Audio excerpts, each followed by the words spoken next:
Everyone, welcome to the show. So, a newly revealed text log reveals that 34 members of Congress sent 364 messages discussing plans and ideas to overturn the 2020 election for Donald Trump.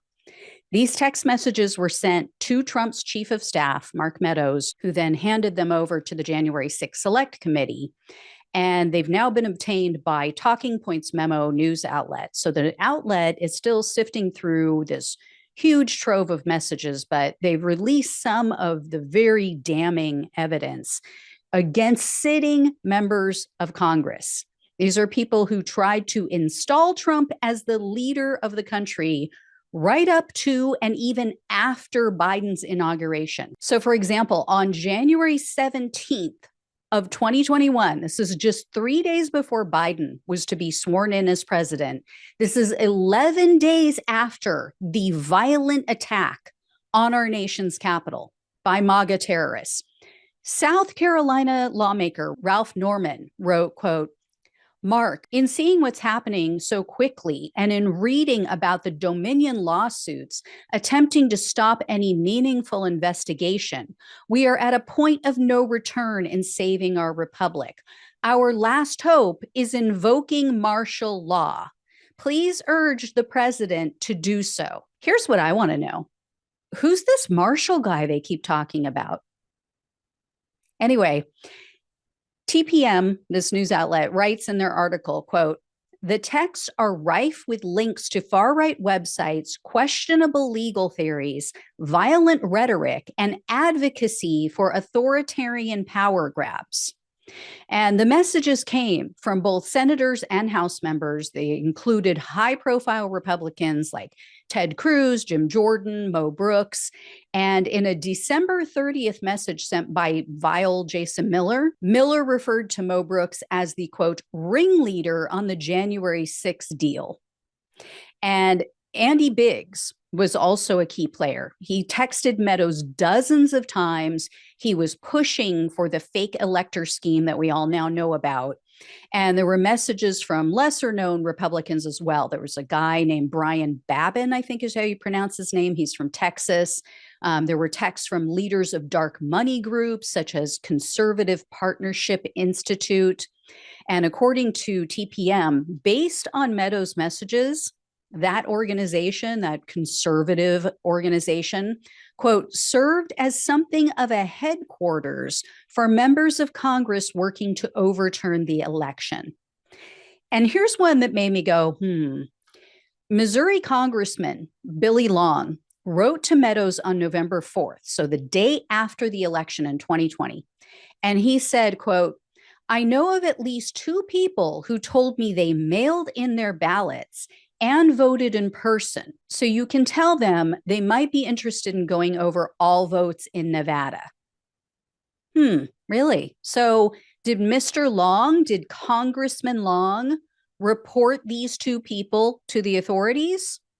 Because I would imagine that anyone who would admit to this man, to this congressman, would be a Republican, right? They would be Republican Trump supporters who would admit to Mr. Long that they committed voter fraud.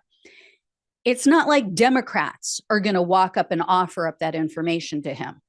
So did he turn them in, or did he just keep that knowledge of 2 crimes to himself because they're on his team? Another colorful message was sent by Pennsylvania Republican Congressman Mike Kelly. He said that they were suing their Secretary of State, and he told Meadows, quote, "Let me know if there's anything I can do to fight these MFers in PA." And Mark Green, who's a Republican from Tennessee, he proposed a flat out illegal, unconstitutional maneuver that he heard from Newsmax actors. Green floated the idea of just having Republican majority state legislatures declare Trump the winner. Just call him the winner. That's it. And then he cited specific states. He noted that North Carolina, Pennsylvania, Michigan, and Wisconsin all have GOP legislatures. A similar message was sent by North Carolina Republican, a guy named Greg Murphy. He forwarded also along with that an article from Revolver, which, if you guys don't know what that is, it's basically a blog. It's written by a guy who hangs out with white nationalists and he shares conspiracy theories. So basically, all of these so-called constitutional loving patriots, they said, screw democracy.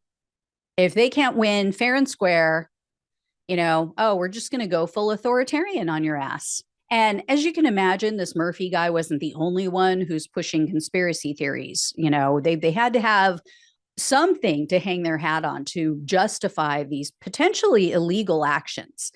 These messages were just filled with all the usual suspects, all the usual right-wing targets, everything and everyone, from Dominion voting systems to immigrants to Italian lasers, George Soros. I mean, it was the whole alphabet soup of white fright grievance and batshit insane conspiracy theories. And Arizona Congressman Paul Gosar, who I call Gosar the Gozerian, Gosar the Destructor, he forwarded numerous conspiracy theories to Meadows, including one that he found on a blog.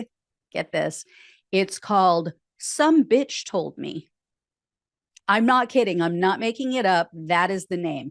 That's the trusted source of totally legitimate, vetted proof that these Republicans tried to use to overturn the election for Trump.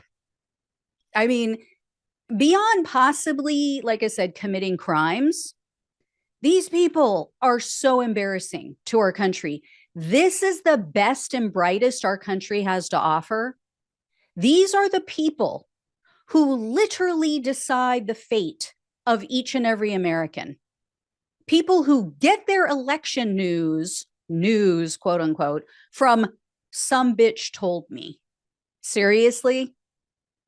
And here's the most concerning thing, I think, about these messages. This isn't everything. This is just what they were willing to talk about, to write in text messages. Because according to TPM journalists, there are gaps in these messages. And some of them don't make sense. And then there's conversations that kind of pick up without previous context.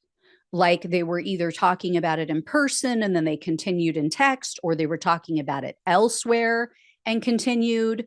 And then there were times when Meadows actually suggested, hey, let's take this discussion offline and take it to an encrypted messaging app like Signal.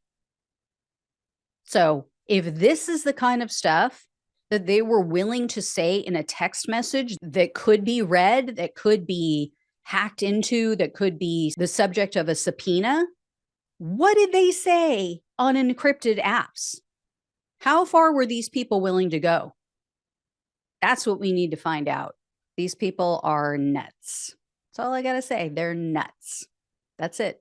Thank you so much for watching and listening. Please like, share, please subscribe, and donate. Really appreciate all of you. Appreciate everything you guys do for the show and for watching every day and commenting. It really means so much to me. Thank you all so much. Take care, and I'll talk with you soon.